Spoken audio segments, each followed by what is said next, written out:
গল্পের শুরুতে দেখা যায় বাণী ফুল কিনতে গিয়ে খবরের কাগজে মৌলি ও অনিরুদ্ধর আপত্তিকর ছবি দেখে স্তম্ভিত হয়ে যায়। সে ভয় পায় যে অনিরুদ্ধ এটা দেখলে ভেঙে পড়বে। অন্যদিকে অনিরুদ্ধ নিজের ফ্ল্যাটের বাইরে এসব পোস্টার দেখে প্রচণ্ড রেগে যায়।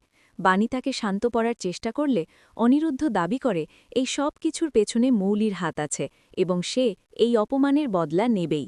ঠিক সেই সময় বিদ্যুৎ অটো করে এসে বাণীর দিকে আরও কিছু কুরুচিপূর্ণ পেপার ছুঁড়ে মারে। বিদ্যুৎ মনে মনে আনন্দ পায় এই ভেবে যে সে অনিরুদ্ধর মুখে এমন কালি লেপে দেবে যাতে সে আর মুখ দেখাতে না পারে। কিন্তু বাণী অনিরুদ্ধর পাশে ঢাল হয়ে দাঁড়ায়। সে অনিরুদ্ধকে আশ্বস্ত করে বলে, মিস্টার চ্যাটার্জি, আপনি ভেঙে পড়বেন না। ওপরওয়ালা সব দেখছেন, আপনি নির্দোষ, সেটা একদিন প্রমাণ হবেই। অনিরুদ্ধর অপরাধ বোধ ও বাণীর বিশ্বাস।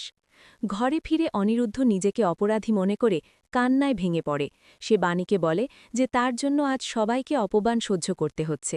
কিন্তু বাণী অত্যন্ত দৃঢ়তার সাথে জানায় সে অনিরুদ্ধকে মনে প্রাণে বিশ্বাস করে। এমনকি ভগবান এসে বললেও সে এই মিথ্যে অপবাদ বিশ্বাস করবে না। অনিরুদ্ধ বাণীর হাত ধরে কৃতজ্ঞতা জানায় এবং তাকে সারা জীবন শক্তি হয়ে পাশে থাকার অনুরোধ করে। শিবরাত্রির অনুষ্ঠান উপলক্ষে ছোট্ট প্রিন্সেস তানিয়া নিজের হাতে একটি শিবলিঙ্গ তৈরি করে। বাণী তাকে অর্ধনারীশ্বর সাজিয়ে মন্দিরে নিয়ে যায়। সেখানে কিছু মানুষ অনিরুদ্ধর চরিত্র নিয়ে আজেবাজে কথা বললেও বাণী ও শাশুড়িমা সাথী তাকে মাথা উঁচু করে দাঁড়াতে সাহস দেয়। মন্দিরে ঈশানী, মৌলি ও নয়নতারাও উপস্থিত ছিল। ঈশানী তার পুরনো বন্ধু সাথী ও অনিরুদ্ধদের দেখে আবেগপ্রবণ হয়ে পড়ে এবং তাদের বাড়িতে ফিরে যাওয়ার অনুরোধ করে। কিন্তু সাথী স্পষ্ট জানিয়ে দেয় যতক্ষণ না তার ছেলে বৌমা প্রাপ্য সম্মান পাচ্ছে তারা ফিরবে না। মৌলির নীচতা ও বাণীর কড়া জবাব। নাচ প্রতিযোগিতায় প্রিন্সেস অসাধারণ পারফর্ম করে প্রথম স্থান অধিকার করে। সে ২০০০ টাকা ও মেডেল পুরস্কার পায়। কিন্তু এই খুশির মুহূর্তেও বিষ ঢেলে দেয় মৌলি। সে সবার সামনে বাণীকে অপমান করে বলে যে বাণী নাকি টাকা রোজগারের জন্য নিজের মেয়েকে নাচিয়ে নাটক করছে। ঈশানী মৌলির এই অভদ্র আচরণে প্রচণ্ড রেগে যায় এবং তাকে ক্ষমা চাইতে বলে।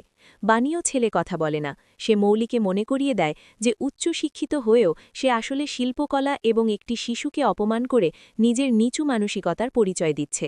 সাথীও মৌলিকে সতর্ক করে যে সে নিজের সাথে সাথে রায়বাড়ির সম্মানও ধুলোয় মিশিয়ে দিচ্ছে।